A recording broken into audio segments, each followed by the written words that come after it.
So we made a choice, a decision to go back to the city.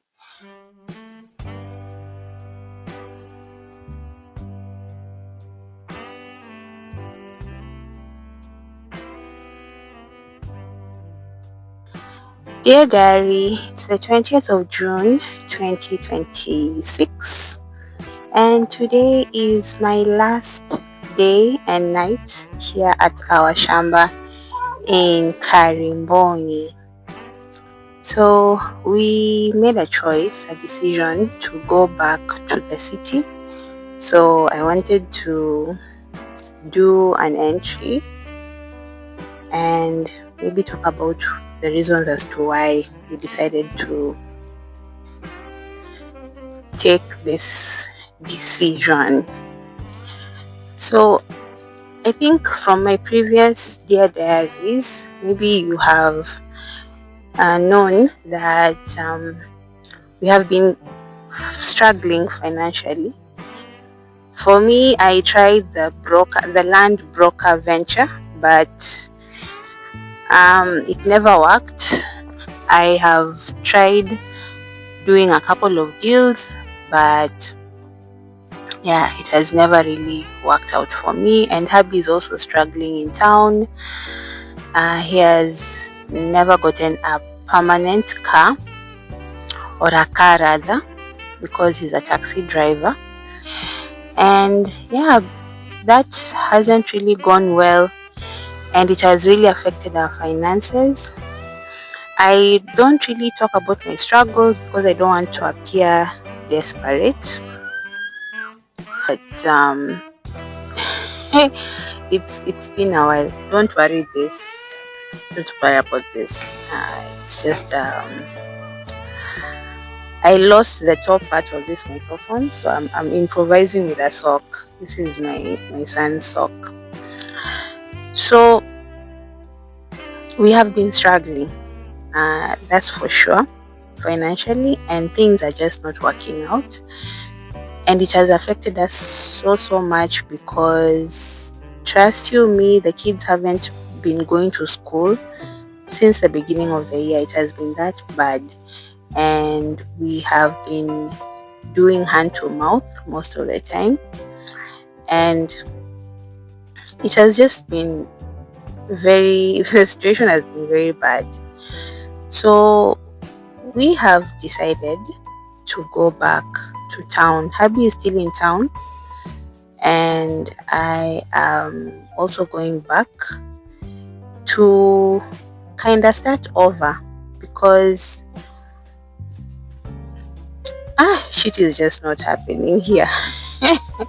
I've tried fasting, I've tried praying, I've tried manifestations, I've tried divine intervention, I have tried each and everything, and things are just not working out for the better. So I am going back to my parents' place, and it's going to give us a kind of a soft landing because the kids will go back to school. Schools are very much available there. They are near the home, so it's not like here where it's very far and it's just a headache when you think about the kids going to school. So at least the kids will go back to school, and we'll see how we're going to settle. Maybe look for a job. That's what I have been wanting to do. I know I dreaded the day. I knew that I will never ever talk about going back to work. But hey, push has come to shovel. I think this is just for the best. I do not see any other way out.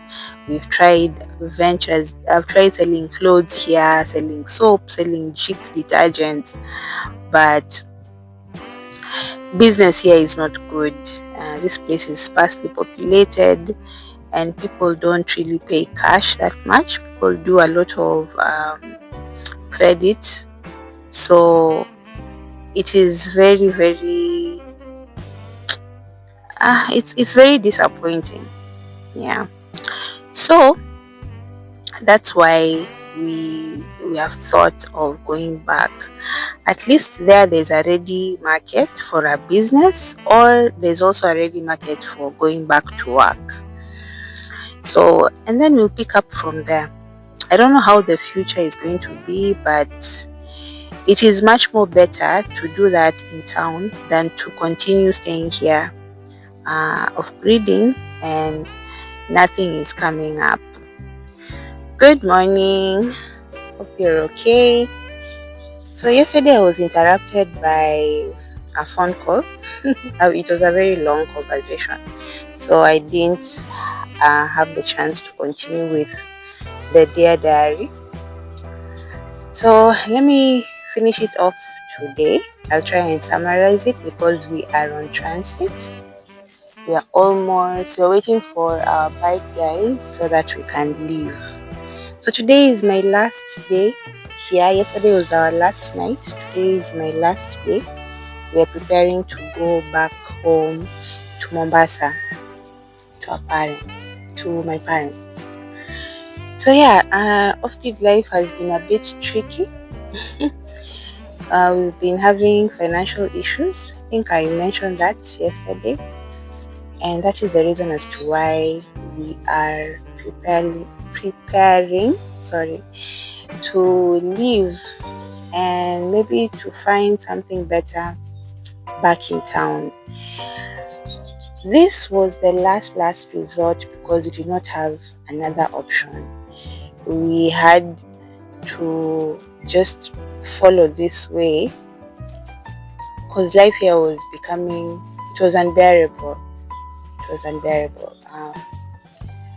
Things were not working out the way we had expected them to, and it was really affecting the finances. Everything was stagnating. The kids were not going to school.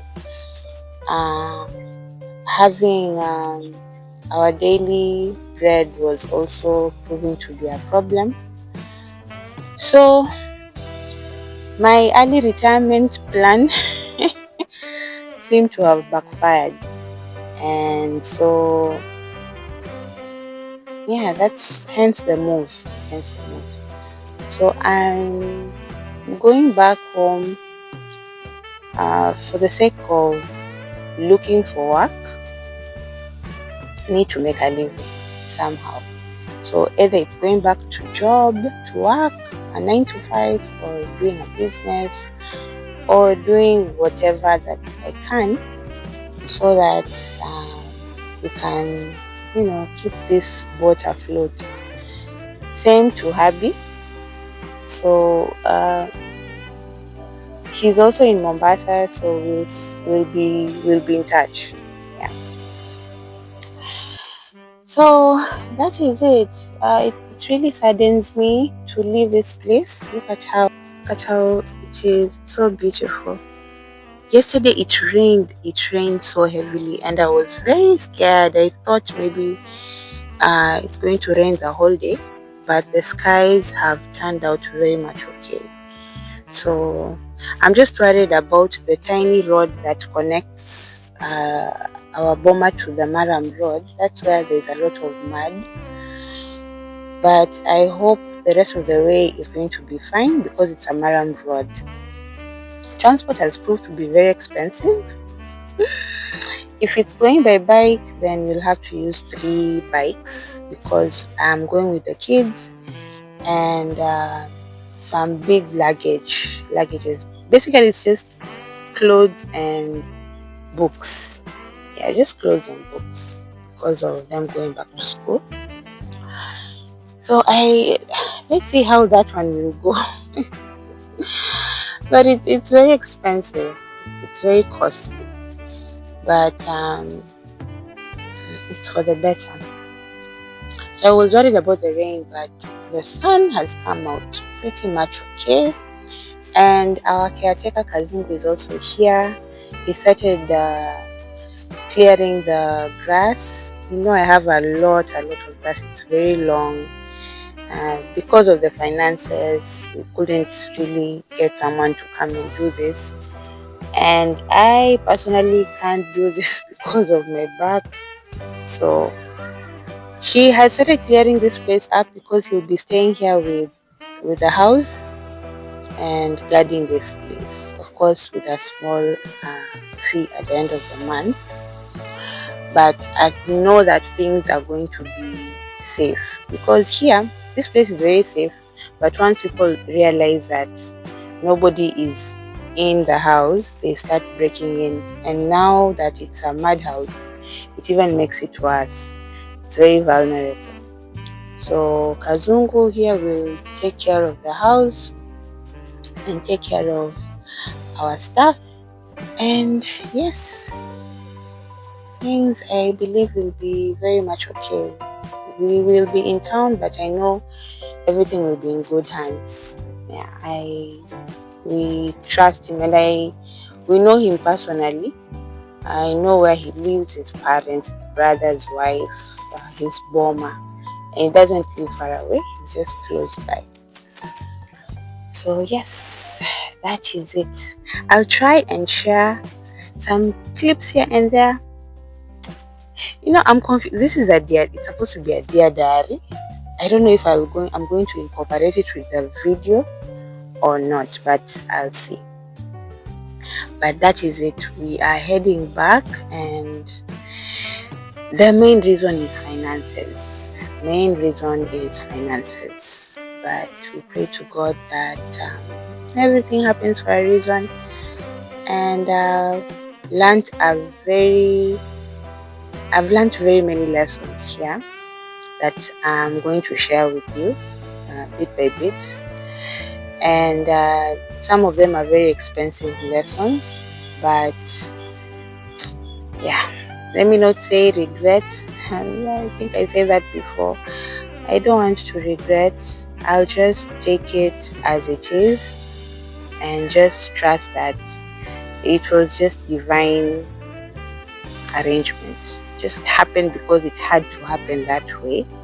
Maybe we had to learn the lessons the hard way. Yeah, I'm trying to stay very positive, because if I go into that whirlwind of regretting, I am going to lose my mind, and I don't want to do that. I'll forgive myself, ask God for forgiveness, forgive myself, and pray that things will get better. That's what. So okay, let me end the dear diary here and continue with the rest of the vlog as we travel back to Mombasa. So Kariboni, it's bye from Mellow. Bye. This is where I batched my content, and we will still do content. I'll still show you how life is going to unfold after off-grid. So yeah, let me see you later on. Bye.